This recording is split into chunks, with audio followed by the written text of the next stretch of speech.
Welcome to the GOTO podcast. Each episode covers the brightest and boldest ideas from the world's leading experts in software development. Tune in for practical lessons, compelling theories, and plenty of inspiration. GOTO gathers the brightest minds in the software community to help developers tackle projects today, plan for tomorrow, and create a better future. Stay up to date with the latest in tech through GOTO's top-rated events held online and in person in cities like Amsterdam, London, Copenhagen, and Chicago, and by subscribing to the GOTO Conference's YouTube channel, where you can find thousands more high-quality dev talks. Learn more at gotopia.tech. Hello and welcome to another episode of GOTO Unscripted. My name is James Lewis. I'm here at GOTO Amsterdam with Susanne Kaiser. And we've been, I think we're probably going to talk today a little bit about a joint interest, which is the idea of flow. So maybe Susanne, you can introduce yourself and what you've been talking about here. Yeah, thank you so much for having me. It's really lovely. I am Susanne Kaiser. I am an independent tech consultant, and I am trying to help organizations of different sizes to unlock their blockers to flow and try to support them to design, build, implementing adaptive socio-technical systems that are optimized for a fast flow of value, a fast flow of change, and constant feedback, and bringing different tool sets. So I remember from your talk, for example, that one of our expertise that we have a suitcase of tools, bringing them. And so I also come with my tiny suitcase of tools as well, with my tool set to bring that in and turn to depending on the context of the client, what makes most sense to apply there and to analyze the current situation and where their blockers to flow are and what could be then the vision for the future target architecture from different perspectives. It's that sort of North Star, I guess, to aim towards.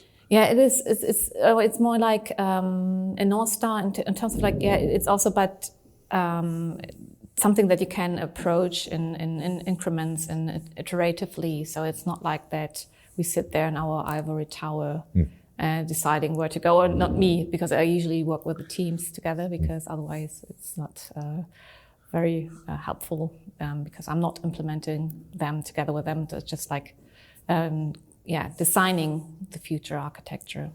It's not sitting in a room and sort of drawing the pictures. It's being with people who are actually doing the work. Then basically. Exactly. So that is my main way of working together with the teams, and also try to analyze their blockers to flow. What are the pain points, starting from where the teams are right now and what is blocking them delivering value to the customers, and also what are the pain points, what are the challenges, and also what works well. So what would we like to keep as well? So bringing in different perspectives.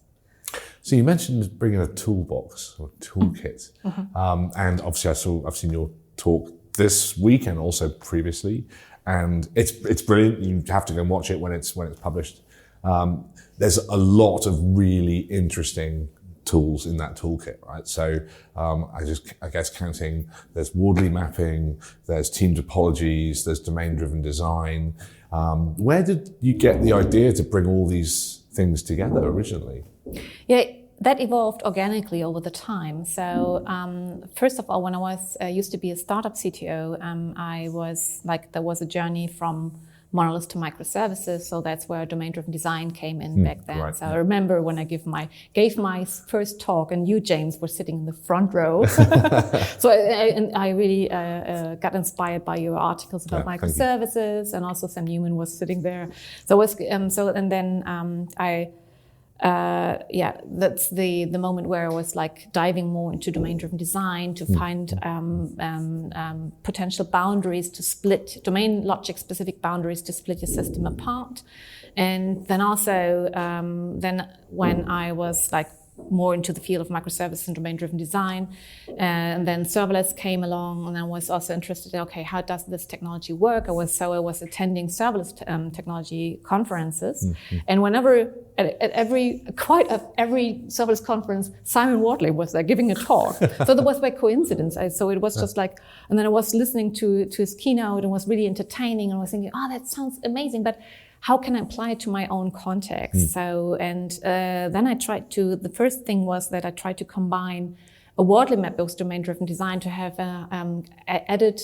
So I modified a little bit of Wardley map back then. So I added a separate layer, like from bringing domain-driven design together with Wardley maps, because the user, usually when you create this Wardley map of the value chain on the y-axis with user and user needs, that it describes beautifully the problem domain from domain-driven design.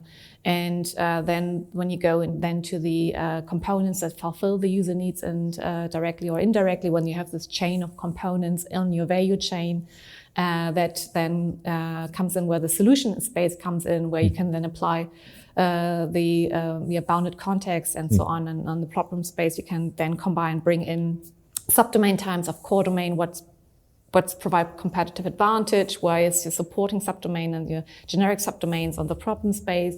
And then on the evolution space, it's like, okay, where to build versus buy, where make or outsource decision, and combining them. So that was the first combination, like combining Wardley mapping with domain-driven design. And the next one was when the book came out, Team Topologies, end of 2019. I was like, oh, that is the missing piece, because because of Conway's law, we have to deal with also with socio-technical system, with also the team organization.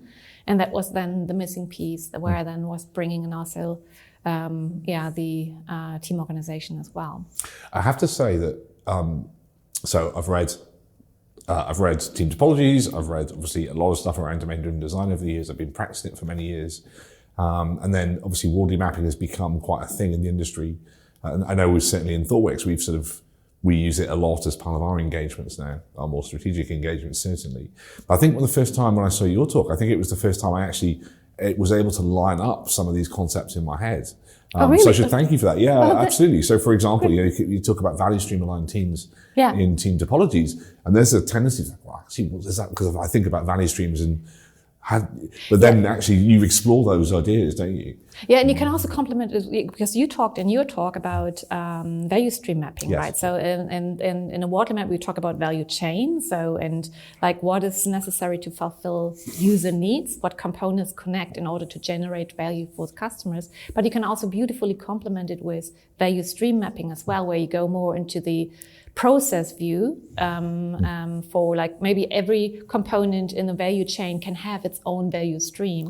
And you have to bring in both perspectives in order to identify constraints. So where do we have a lot of like wait times, like you talked about in your talk about waiting times, like different types of waiting, like coordination, scheduling, synchronization. Was it? No, queuing. Queuing, exactly. Coordination, scheduling. So and that makes totally sense. So, and it's also to have to bring this to have a more dense picture, what can then block our flow of change and value. I think, for me, maybe moving back a bit to the ivory tower thing, I think that's where a lot of people go, a lot of organizations go wrong when applying some of these ideas. But then also with things like domain-driven design, it can be quite hard to know where to start.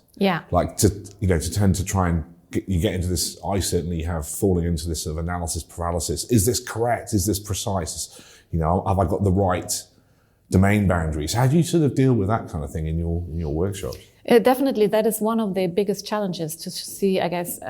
On the one side, it's crucial to find the right boundaries, and on the other side, like how to validate it, like how it's really like, and so it's kind of like iterative process, and it goes along so that we also gain feedback. For example, for example, when we try to find the right boundaries to the so-called bounded context, where forming a boundary around domain models and I do this also together with for example, my clients' teams together, because I am absolutely the domain noob in the room. So I have no clue about their domain. So I have to, but trying to drive this conversation about a lot of questions.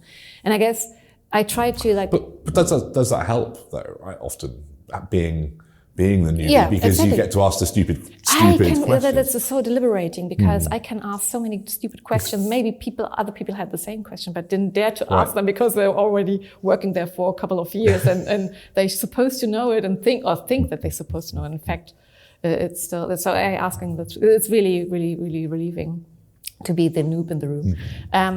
But what we try to do then, to picture then how, like when we have these boundaries, how we try to make a kind of like scenario plan, how a change would flow through the system. But this means that these are changes we know, like that we are the now knowns that we're dealing with. So then we try to like, okay, when we make, coming from the user needs, like when we have a change, maybe a customer is requesting a change, how would this change flow through the system? Like what bounded context might be affected, and what is the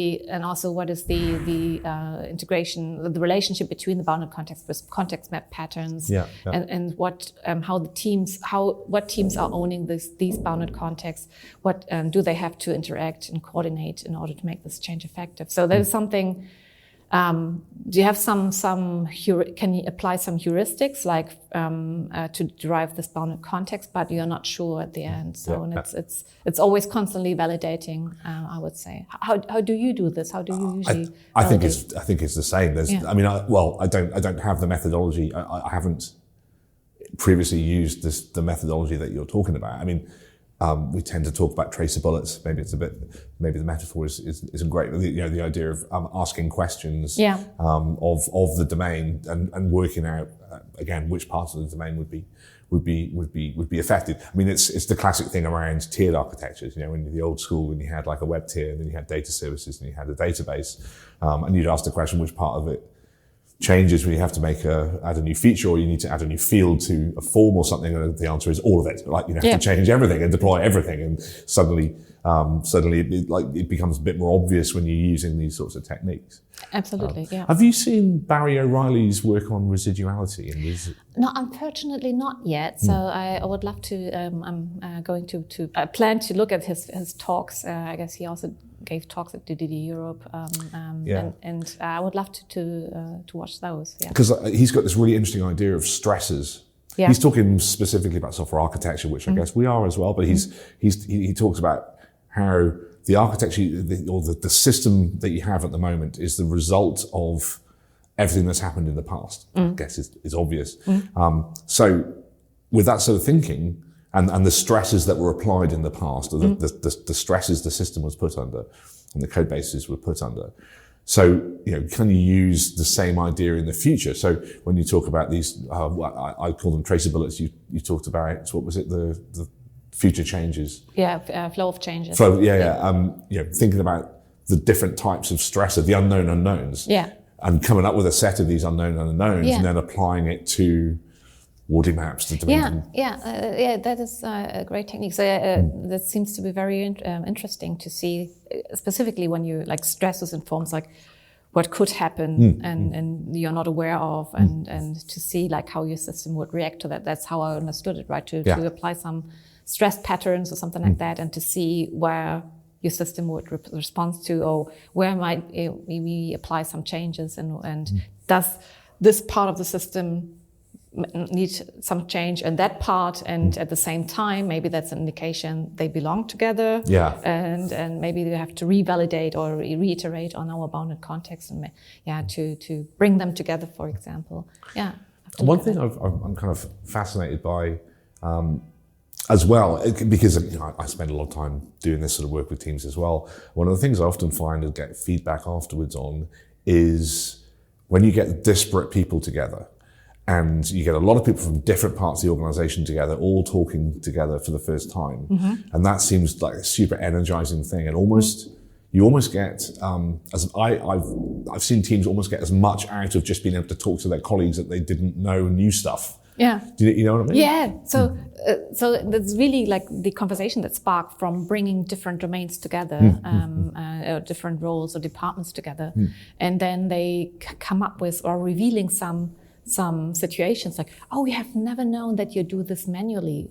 So, we could have supported you in your daily work and it's just like, we can just like add it to our code, and it could generate something, and maybe it's just integrating another system that they are manually using. They are copying, for example, one part of the software into another part of the software manually, and then when we bring them together, it's like, damn it, we haven't known it. So, because we have never talked to each other before, like that this was a problem, and they just accepted it. So it was like, yeah, okay, we have to do it manually. Okay, we copy it. No, it's like really revealing sometimes. And also for me, I mean, that sort of almost shadow IT stuff that you find as well, right? Where it's like, oh no, we do that in Excel. Why are you doing that in Excel? Yeah, this thing does it. No, we've always done it in Excel. Yeah, exactly.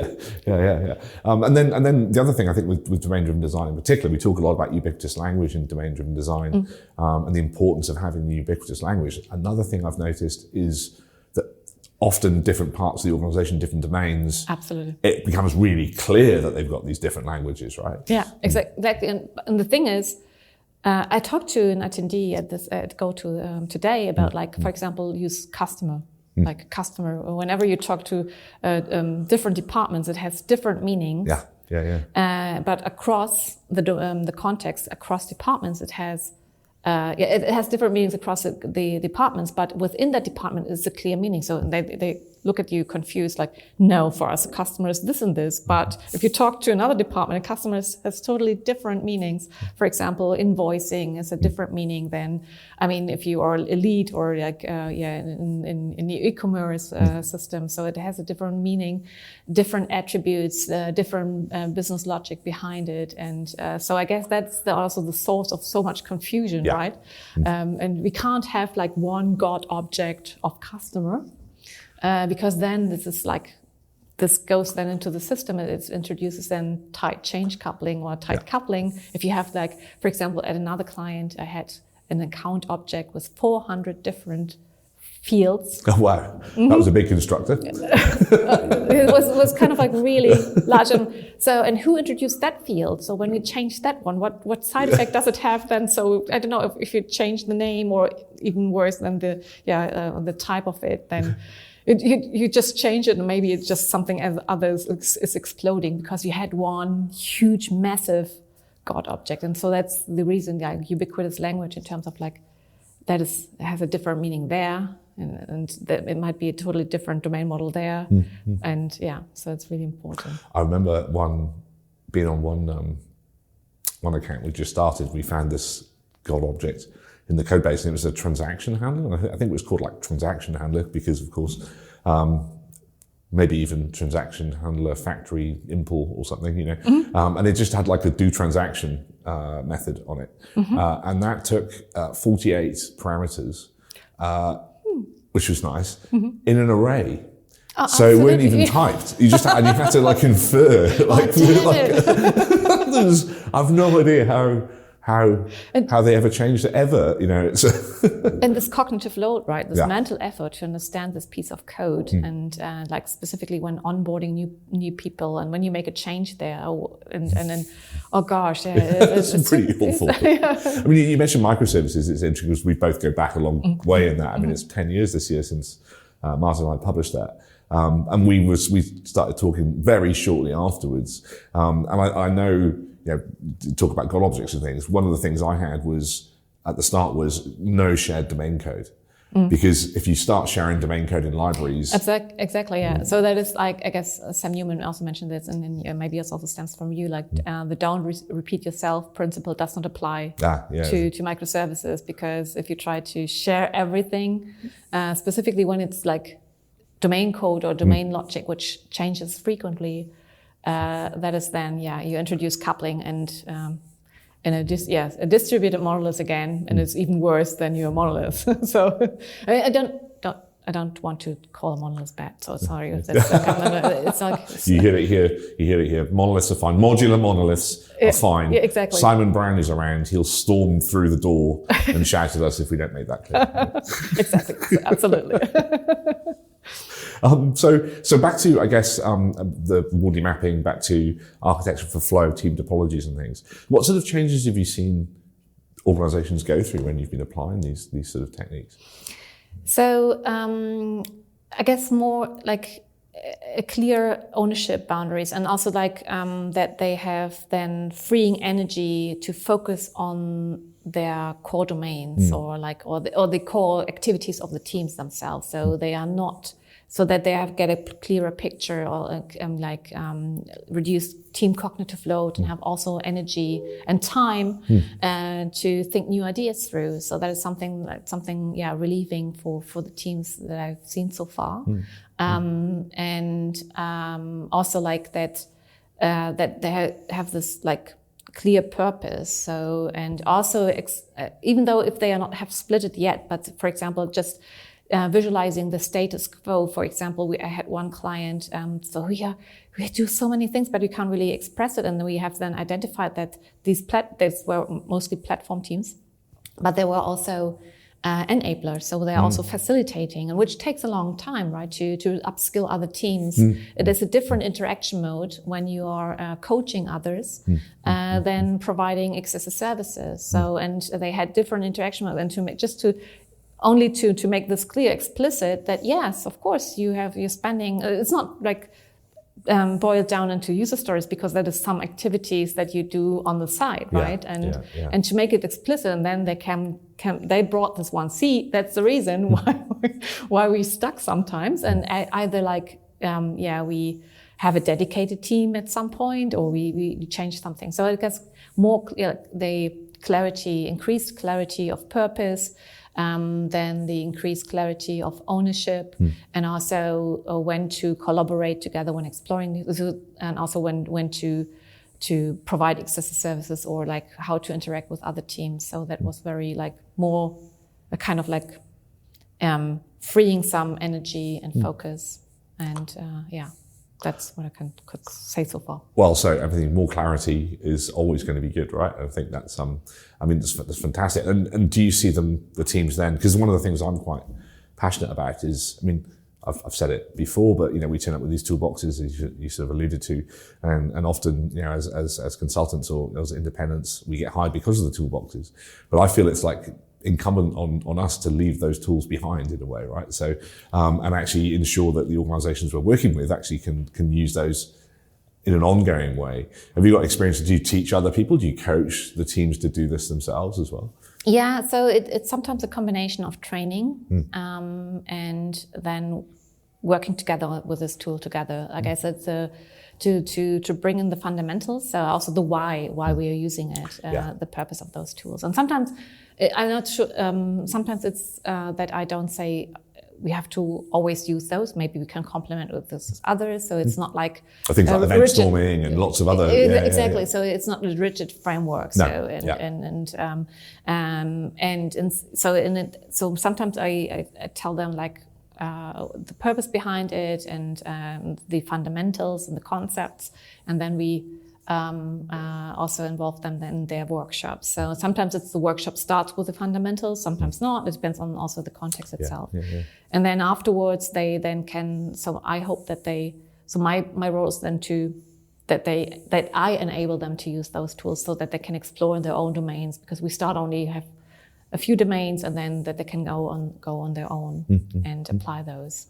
I remember being at a client where we use that sort of technique where you sort of use a bit of theory and then you sort of use a toy. Liz Keogh, who, she's a former colleague and she's awesome, was behind J-Behave originally, one of the people that really took behavior-driven development forward. But she talks about this idea of breakable toys and how you can, you can use thought experiments, or you can use simplified versions in order to teach people how to do stuff. And we did that with value stream mapping. So you kind of explain what a value stream map is, and people go, okay, fine. And then you sort of explain the different types of weighting and wait times and these sorts of things. And then you say, okay, well, imagine you're at home and you've just closed the door and you're on your way to work. Create the value stream of getting to work as a group or whatever. And using those sort of really simple examples, it really lands with a lot of people. And I've had good experience, especially when there's lots of people to train. Doing those sort of simple things, and then that seems to get quite good results. So it's cool. Yeah, and also bridging the gap from the general or generic example to apply it to their own context. I guess then it clicks like, okay, now I've understood the concepts, but now I can apply it to my own context, and it's then more tangible when we then dive into their domain. And So what are you hoping for the future of this idea of architecture for flow? Sorry, say what do you think about the future of this? I know you've got a book on the way. Yes. Sorry, it took so long. Yeah, it's I'm just annoyed because I can't wait to read it. So. I'm sorry. You get an extra version. Yeah, so we will drink some beverages later on. So yeah, I hope that it's usable for other organizations as well. And I also would love to see how you apply it in your context. And maybe you say, also learning from feedback of the readers in terms of like if this is applicable to their context and they have applied it, maybe what obstacle they had to apply it, and also like what was valuable to have both sides, and I see it as a continuously improving method to a tool set that helps you to, as I said, to design and build and evolve adaptive socio-technical systems. And also it also adapts. That's what I see. It's also an adaptive system as well. So that's what I see for the future. And I think what's brilliant about this work you've been doing is you've taken three things that are sort of, I think, almost become canonical ways of looking at certain parts of our world in the sort of work we do in big organizations, building big software systems. And you've managed to combine these three canonical things to create something that's actually bigger than all of them, I think. So from me, thank you, because there's a lot of techniques that I'm going to borrow, steal in the future for my work. And I suggest you all take a look at Susanne's talks and buy a book when it's out. So I think on that note, I'll say thank you very much, Susanne, for coming into GOTO Unscripted. And I've been James Lewis, and goodbye for now. Bye-bye. Thank you, and goodbye. Thanks for listening to this episode of the GOTO podcast. Head over to gotopia.tech to discover lots more content from the brightest minds in software development.